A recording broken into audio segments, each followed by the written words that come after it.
மக்கள் தீர்ப்பை தவறென்று சொல்ல நீங்கள் யார் என்று விஜய்க்கு ஆதரவாக நடிகர் சிவகுமார் பேசியுள்ளார். மேலும் திமுக மற்றும் அதிமுக மீது அதிருப்தி ஏற்பட்டதால் மக்கள் விஜய்க்கு வாக்களித்துள்ளனர் என்றும் அவர் நல்லது செய்வார் என நம்புவோம் என்றும் சிவகுமார் பேசியது அரசியல் வட்டாரத்தில் கவனம் பெற்றுள்ளது. சொத்து எதுவும் சேர்க்காத காமராஜரையே தோற்கடித்தார்கள். காங்கிரஸை திமுக தோற்கடித்த போது தமிழ்நாட்டில் விஷக்கிருமி பரவிவிட்டது என பக்தவச்சலம் கூறினார். தங்களுக்கான தலைவரை இளைஞர்கள் தேர்வு செய்யும் போது அதை தவறு என சொல்ல நாம் யார் என சிவகுமார் கூறியுள்ளார்.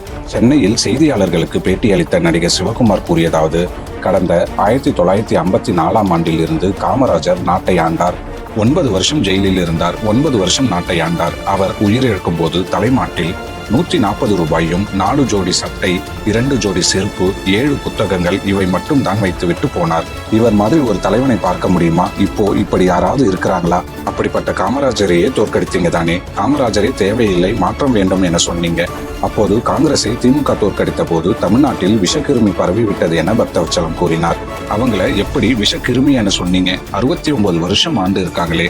இப்போ அதுவும் பிடிக்காமல் தான் விஜய்க்கு ஓட்டு போட்டு இருக்கின்றனர். எனவே இதனை மக்கள் தான் முடிவு பண்ணியிருக்கின்றனர். யார் வேண்டும் யார் வேண்டாம் என்பதை மக்கள் முடிவு செய்திருக்கின்றனர்.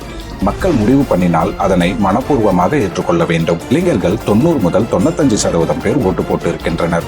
அவங்க எல்லாரும் காசு வாங்காமல் தான் ஓட்டு போட்டு இருக்கின்றனர். பெண்களும் அதிகமாக ஓட்டு போட்டு இருக்காங்க. அவங்க எல்லாம் யாரு? என் பேரன் பசங்க எல்லாம் ஓட்டு போட்டு இருக்காங்க. என் பேரன் தான் அடுத்து நாட்டை ஆளப் போகின்றவர்கள். NT ராமாராவ், MGR, சிவாஜி, ஜெயலலிதா என எல்லோரும் சினிமாவில் இருந்து தான் வந்தார்கள். அண்ணா கூட சினிமாவில் வசனம் எழுதினார். கலைஞரும் அப்படித்தான். மக்களுக்கு மற்றவர்களை விட சினிமாக்காரர்கள் நெருக்கமானவர்கள். அதனால் ஓட்டு போட்டுள்ளனர்.